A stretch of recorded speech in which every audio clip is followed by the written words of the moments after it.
Façamos para os seus irmãos, no nome de Jesus.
igreja. E por isso que a Bíblia é tão fácil dizer assim que as más conversações corrompem os bons costumes. A frase que nós temos mais ouvido nesses dias é: o não tem nada a ver. E esse não tem nada a ver tem levado muito ao precipício. Esse não tem nada a ver tem levado muito a se distanciarem cada vez mais do próprio Deus. Quando o apóstolo Paulo, ele diz que nós fomos sepultados com ele pelo batismo da morte, para que, como Cristo ressuscitou dos mortos pela glória do Pai, assim também devemos nós em vontade de Cristo. O chamado do cristão é, em primeiro lugar, ter consciência de que ele foi resgatado desse mundo e que ele estava separado de Deus. E o segundo é que ele tem que saber agora que o andar dele é um andar totalmente em novidade de vida. É experimentar de Deus coisas novas, não coisas velhas. Nós muitas das vezes nos comportamos, agimos como se nós ainda vivêssemos como velha criatura. Nos comportamos muitas das vezes como velhas criaturas e não como pessoas realmente nascidas de novo. Porque quem é nascido de novo, ele não se identifica com o pecado. Quem é nascido de novo, ele tem uma repulsa, ele tem uma rejeição, ele tem um temor de Deus. E a Bíblia diz que o princípio da sabedoria é o temor de Deus. Se eu perco esse temor de Deus, todas as coisas que eu pratico, ela não passa por nenhum tipo de peso para a minha vida. Por quê? Porque não há temor nas minhas ações. E se não há temor nas minhas ações, não há sabedoria da minha parte. Por isso que muitos se comportam e andam como pessoas nécias, ou seja, como pessoas sem nenhum entendimento. O chamado que Paulo faz para nós é o chamado de conscientização que agora nós não vivemos sob o domínio do pecado, mas que agora, em Cristo Jesus, nós andamos numa nova realidade. Irmãos, você pergunta assim: mas, pastor, isso é real no nosso meio? Pessoas não têm esse discernimento? Irmãos, é muito real. E nós não podemos deixar de falar disso. As igrejas têm deixado de falar do perigo que é essa aproximação da igreja em relação ao pecado. Primeiro que nós temos que ter uma distinção do que é pecado. Pecado é tudo aquilo que fere a essência e o caráter de Deus.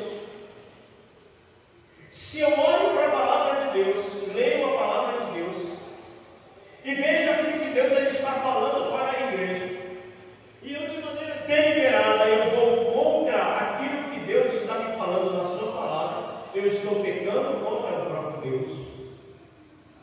Por isso que Deus ele requer que aqueles que seguem a Ele possam andar em novidade de vida e andar em santidade. Nós estamos no mundo da santificação. E ser santo é ser separado justamente das coisas do mundo. Ser santo não é, irmãos, entender que nunca vai cometer qualquer erro. Não é isso. Ser santo é ter consciência que foi arrancado, que foi tirado do mundo, tirado das trevas e ser transportado para a luz. Mas se nós somos a luz, nós agora não andamos mais em trevas, nós agora não andamos mais no erro. Eu levei tanto tempo para descobrir a verdade, irmãos,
e andavam em iniquidade.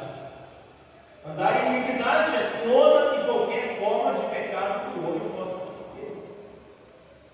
Então, quando nós estamos com as nossas vidas anestesiadas, as nossas mentes totalmente distanciadas de Deus, o pecado parece que não faz nenhum tipo de, ou não tem nenhum tipo de peso na vida do cristão.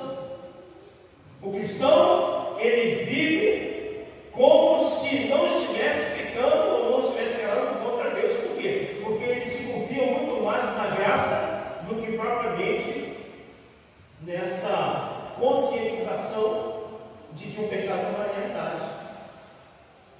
Pessoas que confiam na graça, nós temos exemplo na palavra de Deus. Pessoas que vão se fazer valer desta graça, para que esta graça possa estar encobrindo por qualquer tipo de pecado. Já viu uma frase que tem sido dita nos nossos dias, em que, para cobrir qualquer tipo de delito, qualquer tipo de erro, de pecado, diz assim: Deus, ele é amor. É o que mais nós temos disso. Deus, ele é amor, como se Deus, sendo este amor, cobrisse qualquer tipo de delito, qualquer tipo de pecado na vida do ser humano. A pessoa pode andar totalmente em direção contrária a Deus. A pessoa pode andar em pecado sem ter conscientização de que isso traz divisão entre ele e Deus. E ainda assim ele dizer: Deus, ele é amor. E esse discurso nós temos visto e encontrado também dentro do nosso meio. Para quê? Qualquer justificativa que eu venha dar em relação ao pecado, eu digo: Deus, ele é amor. E se Deus, ele é amor, Deus cobre qualquer tipo de pecado. E Paulo está fazendo esta pergunta: que diremos, pois? Permaneceremos no pecado para que a graça venha sobre as nossas vidas? Deus é amor. E Paulo responde: de maneira nenhuma. Como nós estamos mortos para o pecado? Se nós estamos mortos para o pecado, como nós iremos viver no pecado? Irmãos, nós temos que ter essa consciência, irmãos. Porque tem crentes que estão brincando de estar na igreja. Tem crentes que estão brincando com Deus. Tem crentes que estão brincando de ser crente, quando na verdade estão vivendo um perigo muito grande. Quando tem consciência do pecado, daquilo que estão fazendo, daquilo que estão cometendo, estão agindo como se esse pecado não existisse na vida dele. E isso traz para a vida dele um sério dano. E aí, irmãos, para que nós possamos finalizar essa palavra desta manhã, a palavra de ser, eu faço questão de trazer essa palavra, irmãos, porque não tem como eu lançar a mão do pão, não tem como eu lançar a mão do vinho se eu não fazer uma reflexão desse momento. Se Cristo morreu na cruz para tornar esse favor para mim um ato de bondade, um ato de graça, e se Ele levou sobre si todos os meus pecados, todas as nossas mazelas, como é que eu ainda vou viver como se este pecado não fosse uma realidade e como se Cristo não morresse pelos meus pecados? A resposta que eu tenho que dar para o Senhor, a resposta que eu tenho que dar para esse meu Cristo que morreu na cruz, é dizer assim: eu tenho consciência de que o pecado ele traz uma divisão entre mim e ti. E eu tenho que ter essa consciência que agora, uma vez comprado, uma vez redimido, eu tenho que andar em novidade de vida, eu tenho que andar em santificação. Porque não adianta, irmãos, estar na igreja e achar que sem santificação você irá ver a Deus. Não há a menor possibilidade. Nós só veremos a Deus se nós tivermos com as nossas vidas santificadas. Se nós santificarmos a nossa vida, se nós tivermos consciência de que pecado na realidade, que pecado traz destruição e que pecado traz divisão entre o homem e Deus. E o que nós irá fazer com que eu, a igreja, venhamos unir ao Senhor, é se nós andarmos em santificação e se as nossas vidas estiverem em Cristo Jesus. Se Cristo morreu, cremos também e com eles também nós viveremos. Ele morreu pelos nossos pecados, para que nós pudéssemos agora tomar posse da vida eterna, e para que neste momento, nesta manhã, nós nos achegarmos a Ele nesta ceia do Senhor com interesse de coração, com as nossas mentes limpas, com os nossos corações limpos, sabendo que nós erramos sim, nós falhamos sim, mas não é deliberadamente errando contra o próprio Deus.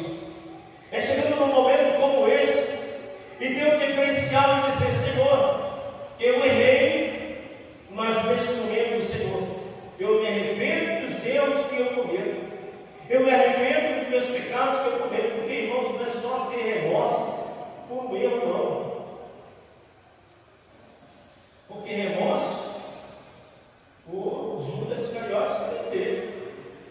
Quando ele vendeu o próprio Senhor por 30 moedas de prata. Mas ele teve uma postura, Pedro teve uma postura de errar contra Deus e de fato se arrepender e se voltar para Deus. E nesse momento, onde nós iremos participar desta ceia, que nós possamos chegar diante do Senhor, consciente do sacrifício que Ele fez na cruz, para nos salvar, irmãos, para que nós possamos estar andando em novidade de vida. Nós realizamos a nossa ceia uma vez por mês, a cada primeiro domingo nós estamos reunidos aqui. E aí, nesses dias que vão se passando, todo conflito que nós passamos, e chega um momento como esse, tem irmãos que sentem dificuldade de ser participantes da ceia. O que o inimigo ele vai querer fazer com a igreja, comigo e com você, irmãos, é que nós não venhamos participar desse momento. É que ele sempre vai querer nos acusar de alguma coisa que nós falamos, de alguma coisa que nós pensamos, para que esse momento não seja um momento propício para mim e para você. Mas não permita que o diabo venha colocar algo na sua mente que não seja esse momento. Porque Deus ele é fiel, irmão. João, lá na primeira epístola de João, ele diz assim: filhinhos, não pequeis, mas se você pecar, você tem um advogado. Como é bom, irmão, nós sabemos que nós temos um advogado. Como é bom saber que eu tenho alguém que vai advogar minha causa, que vai ser por mim, que vai fazer uma defesa por mim. E nesta manhã Jesus está nesse lugar, e Ele quer ser o nosso advogado. Permita que Jesus seja o nosso advogado, para que nós possamos chegar na ceia, para que nós possamos lançar a mão tanto dos elementos, tanto do pão quanto do vinho, com as nossas consciências tranquilas, de que o Senhor, através do seu sangue na cruz, Ele nos redimiu e nos fez propício para que nós possamos ser participantes desse momento. Eu convido, antes de nós estarmos orando pelos elementos, pão e vinho, nós dobrarmos os nossos joelhos, nós falarmos,